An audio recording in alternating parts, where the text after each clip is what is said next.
And that's it.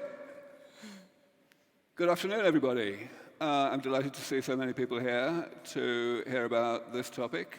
It's an extremely diverse topic, and I'm delighted to say, and very honored to say, that we have an extremely diverse and distinguished panel here.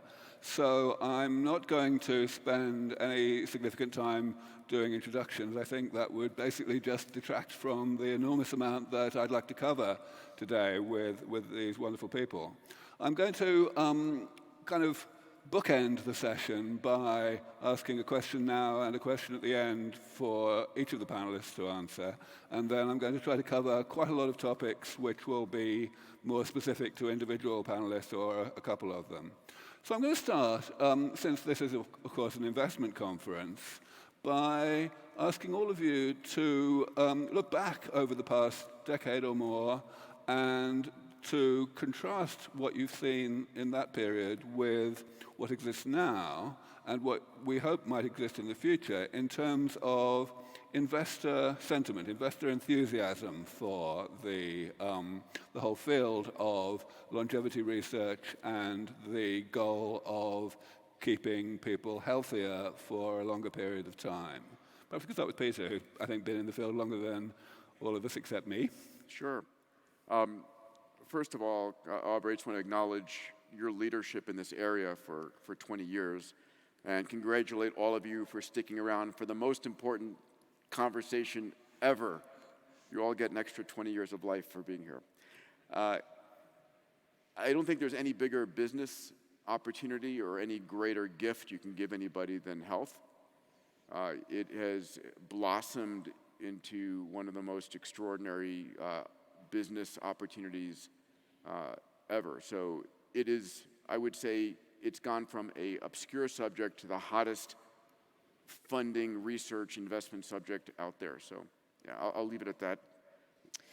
Yeah, and I think for me, my role as a scientist in the field of aging, I've seen over the last decade just even the shift of how many scientists in our field really truly believe that you can reverse aging. And I think this has put a lot of confidence in investment into our industry, because there isn't a single scientist that you'd find in our field now that would disagree that this isn't something that's absolutely possible, and that's been game-changing. I simply have to say that as a surgeon and a scientist who spent the last 25 years trying to turn living cells into medicines and looking to target indications where we had a reasonable pathway towards getting approvals and ultimately commercializing, it's amazing how we're beginning to create linkage between the biology of cancer, for example, and the biology of aging. And it's that common denominator that will ultimately allow us to leverage advances in aging research, cancer research, to impact both. So I would look at it as two chapters. If we look back, Aubrey, as you just mentioned, there's been a lot of excitement the last 20 years in the science, but the investment compared to diseases that are a consequence of aging has been a huge difference. And you could argue that somewhere between 1% to 5% of the investment that went into cancer, into metabolic disease, cardiovascular disease, is what's gone into the underlying process of aging. And you've been talking about this for 20 years, okay? Now, as we look to the future, the next decade plus, this science has now matured to the point from beyond just concept to proof of concept, right? We're getting the evidence. And so over the last 3 to 5 years, we've started to see an acceleration. And I think we're just at the cusp of it. I think we're going to see exponential increase in both government and private sector investment into this. After all, the single largest cause of healthcare costs for any country just about now in the world is healthcare costs related to aging. And so we're shifting from treating the end consequence to actually trying to address the biological process. And my organization's perspective is we're focused, and most people are focused on keeping people healthier longer rather than just living longer. There's a huge difference there. Yes, thank you very much, all of you. And I'm now quite pleased that I asked you the question in that particular order, because Mahmood's answer really leads very strongly into the next question I wanted to ask. And I want to direct this one especially to Peter and Nicola. because of what you're doing in this field right now. One thing that has always frustrated me enormously over the years in the work that I do in advocacy as opposed to the actual science is the extraordinary resistance of the general public to getting on board with preventative medicine in general, to what we these days tend to call the switch from sick care to health care. And of course, both of you in your respective ways are working in that area. What ideas do you have for how we can increase public enthusiasm for preventative medicine and get them out of the mindset that, if you're not yet sick, then it's like you might get sick as a result of unintended consequences? Peter first. So we have built so many institutions based upon death as a given, and we've built institutions based upon getting sick and retiring at a certain age. I want to put in context a few numbers here. 100,000 years ago, we would go into puberty at age 13, 12 or 13, and by the time you were pregnant very quickly thereafter, by the time you were 26, 27, 28 years old, you were a grandparent. And the human species did not live much past the age of 30. 100 years ago, we got to an average life expectancy of 40, and now we're approaching 80. The oldest living humans that we know of today are in the 120 range. And I think the vision here is that we want to be able to move the healthy human lifespan, health span is the terminology that this group will use, to get to 100, 120. The problem is most people have a mental image that being 120 means you're slobbering in a wheelchair and you're decrepit and you're old and it's a painful and you're a burden to your family. And so I think the work that many of us are doing is to say, how do we have your health span really be at the top level to 100 years old? A study done out of Oxford, London School of Business, and Harvard about a year ago said adding one average year of life expectancy to the human species, to the human population, one healthy year, was worth $38 trillion to the global economy. It's the biggest impact we can have. So I think understanding it, but for many of the finance people, we're not ready to live. People are not saving to go to 100, 120 years old. That's an issue, and governments are not prepared for the implications thereof. So these are important conversations to be had. Yeah, I think we can't underestimate the level of education this is going to take, because as a society, I always say that we have been brought up to have this life trajectory that is we're born, we learn, we earn, we retire, we expire. And that is how we are socially programmed to believe that our lives will go, because aging and the things that come with aging are quite frankly not something to look forward to at the moment. So often when it's something unpleasant, as a species, we just say it's inevitable, it's natural. But at one point in the past, we would have said that about cancer. We would have said, cancer is just, it's a natural thing, there's nothing we can do about it. But now there would be outcry if people said that.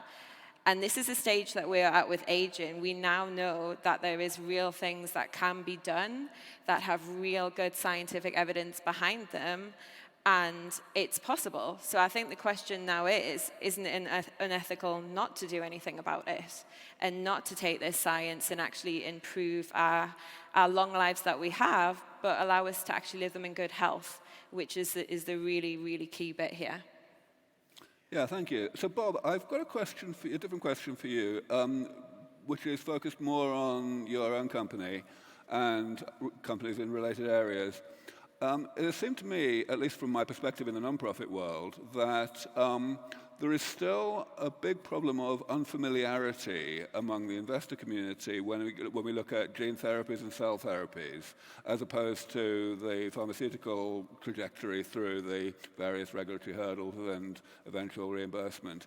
Do you think that is basically a solved problem and it's now, we're getting to the point where investors, by and large, are comfortable with that, or do you think there is still work to do? And if the latter, then what work?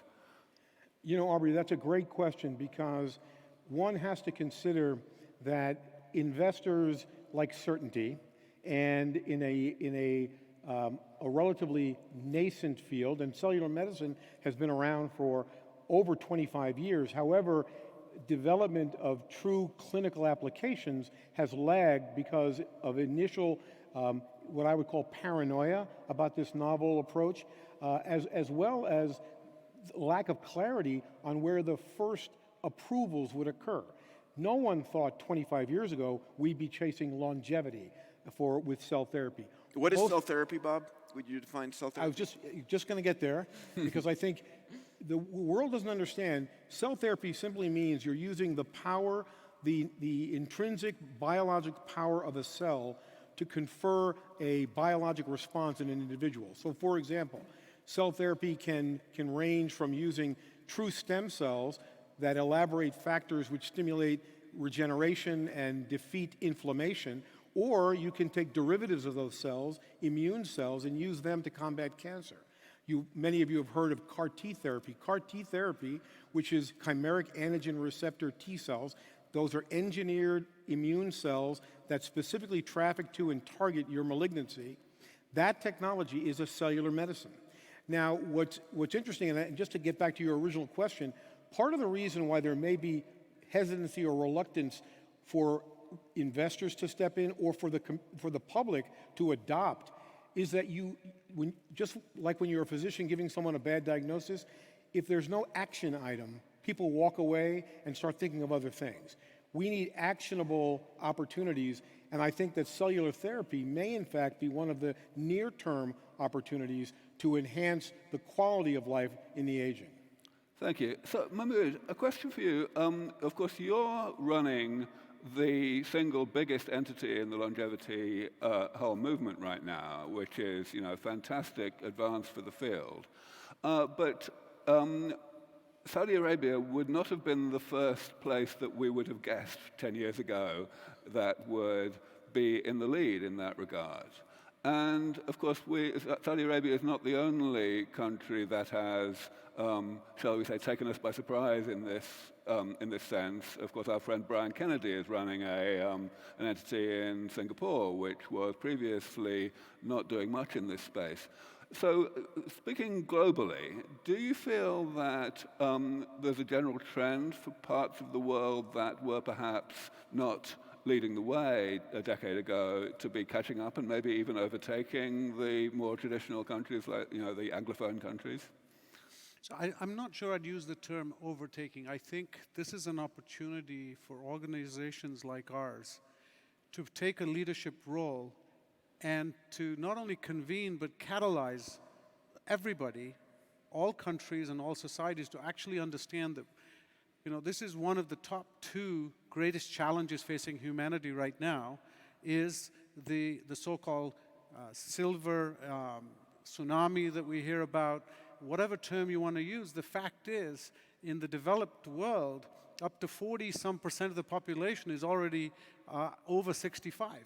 And you can look at that as a huge burden, which has been historically what Peter, Bob, and others have just mentioned, or you can flip it around with the study that Peter just referenced from Oxford and Scott and his colleagues into the social, economic, and labor capital opportunity that is. The fact is that if we can keep this population of people as they age healthier for longer, they remain productive. We all remain productive. The other thing that we have to remember is across the world, birth rates are falling dramatically. And as countries start to raise their literacy rate, raise their economic productivity, for lots of good reasons, birth rate falls. Well, many countries now have an inverted pyramid. They have more older people than young people. And in a pay-forward society, where the young at the base of the pyramid traditionally took care of fewer and fewer older people, when you invert that pyramid, you have no choice, but the imperative is we're going to have to find more efficient ways of being productive and more effective ways of keeping the top of the pyramid, the inverted pyramid, contributing to society. One last comment. Aging populations have an inherent built-in gender bias. The reason for that gender bias, across the world, on average, 2/3 of the care of an older population is taken care of by women. And so that means they're taken out of the workforce, they're going part-time, etc. So if we're going to address all of these issues, somebody's got to take the lead. And we think of a key part of Evolution's mission is not only to fund research, not only to invest the capital, but actually convene and catalyze the world's leaders to come to the table, and that's very much part of it. And actually, we're very proud that this is actually launching and has launched out of Saudi Arabia. So, switching gears a little, this is really one for Peter and Mahmood. Both of you have one foot in each of the philanthropic sector and the private sector when it comes to longevity. Mahmood, of course, Evolution has explicitly got those two parts to it. And Peter, you you run a company, Fountain Life. You co-founded Human Longevity Inc. But of course, what you're mostly known for is the non-profit, the X Prize Foundation, which has been for a long time. You and I have been talking about doing a prize in this area.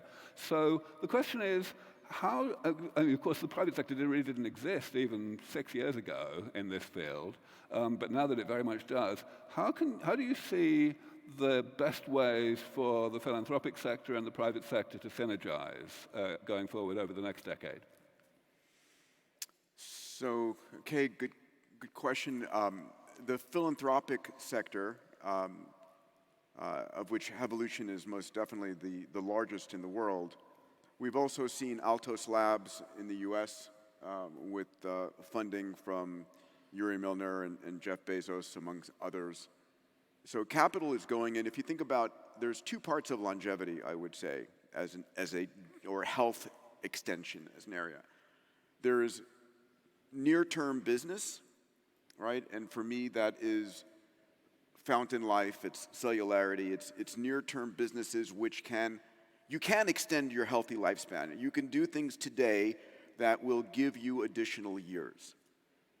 And then there is the pure research theoretical business, which could potentially give you decades.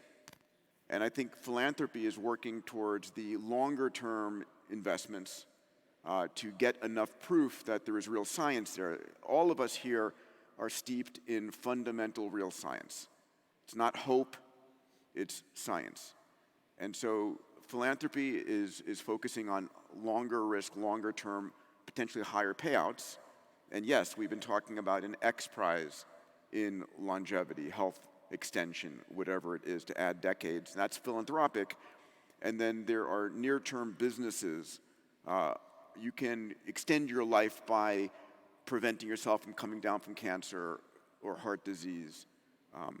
And those are real-term businesses in the short term. You know, let me look at this, and sort of my perspective is this is a spectrum. And it's a continuum where we have some cutoffs, right? You have the long term where philanthropy comes in and de-risks the field, promotes it, starts the process of democratizing it and creates awareness, but actually allows scientists in this case to take the risk that they otherwise could not, and in particular where government funding agencies for research don't prioritize it.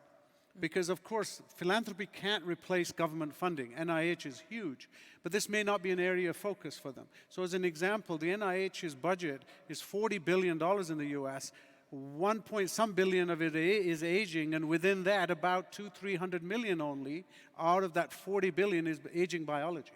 And so it's not been an area of focus. Philanthropy can change that. This was true for cancer 30 years ago, 40 years ago when NIH was formed. Now from that comes the next part of the private sector, which is venture capital typically, right? It bridges that. But let's not forget, the real scale comes when corporate, large-scale capital comes in from the public markets through large corporate enterprises, which take it to the market. Underneath all of this is the enabling capabilities of government and policy. And all of that cuts across the continuum. So I never look at these as individual players, but how the ecosystem comes together. Evolution, by design from its genesis, was designed to interact with all four components. Yes, thank you very much for using the word ecosystem there, Mahmood. I think that one of the most heartening things working in this field, especially for someone in my position where I have a big network and people come to me and ask me how they can help kind of thing, is how cooperative a field is, even though with the private sector money coming in, one would think it would be becoming a lot more competitive. And one thing, and this is more for Nicola and Bob, one thing that strikes me as intriguing is the difference of mindset, or difference of outlook anyway, between the kinds of investor who invest in small companies and those who invest in the much larger companies, including public ones, of course.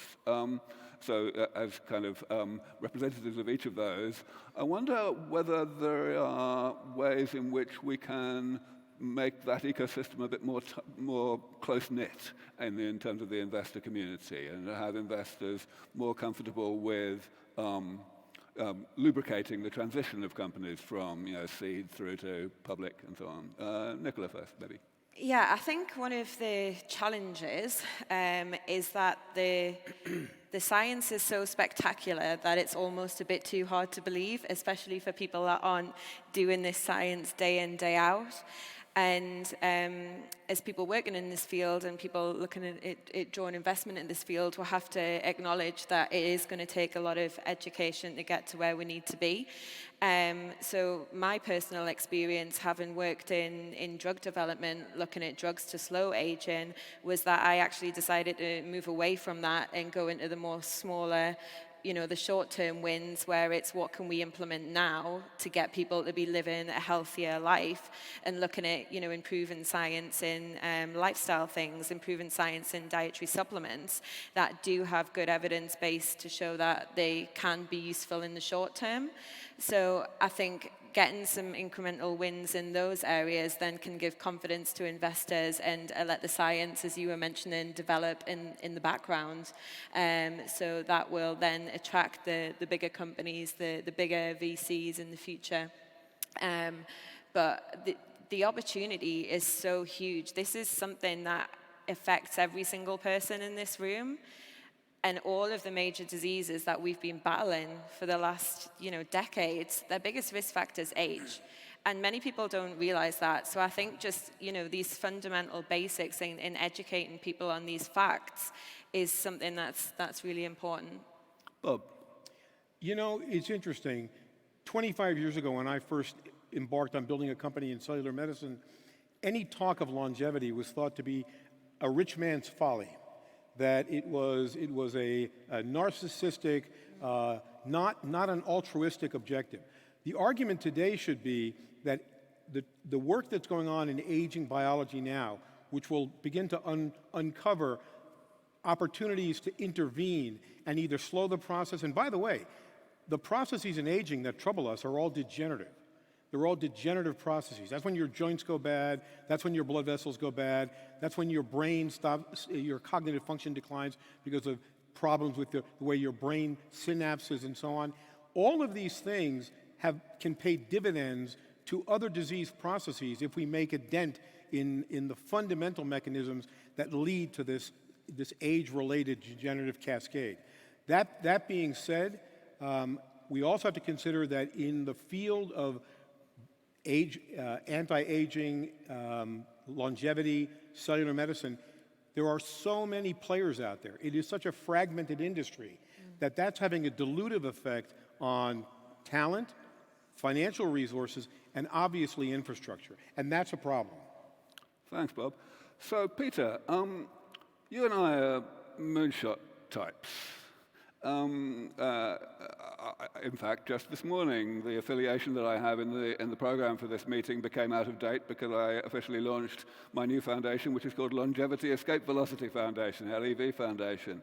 And sometimes I get criticized, and I'm sure you do too, for overpromising and under-delivering, maybe, or threatening to make real science sound like science fiction. I have a sense in my own experience that that problem is beginning to dissipate, that people are beginning to think that it actually is sensible to think of the longevity moonshot as a realistic thing to be aiming for in the foreseeable future. What's your experience? So we've already encountered a longevity moonshot, right? The human body was never designed to live past age 30. I hate to tell that to all of you, but that's the reality. But we've gotten past that from vaccines, from sanitation, from food, from a number of different elements. So we've done pretty damn well so far. Now the question is, what's the next longevity moonshot? I remember, Aubrey, you called me 15 years ago, just after our first X Prize for spaceflight was succeeded, and you said, let's do a longevity X Prize. You had Peter Thiel at the time interested. And it was tough to think about it because you don't want to do a longevity prize. You have to wait 30 years to pay out. And now the conversation has changed about, can we in fact, instead of talking about longevity, can we in fact talk about reversing age-related degeneration? Mm-hmm. And so we've been working on an X Prize in this area. We'll wait to announce it hopefully in 23, but can you reverse the age of your degenerating muscular system, your immune system, your aesthetics, your skin, your cognition?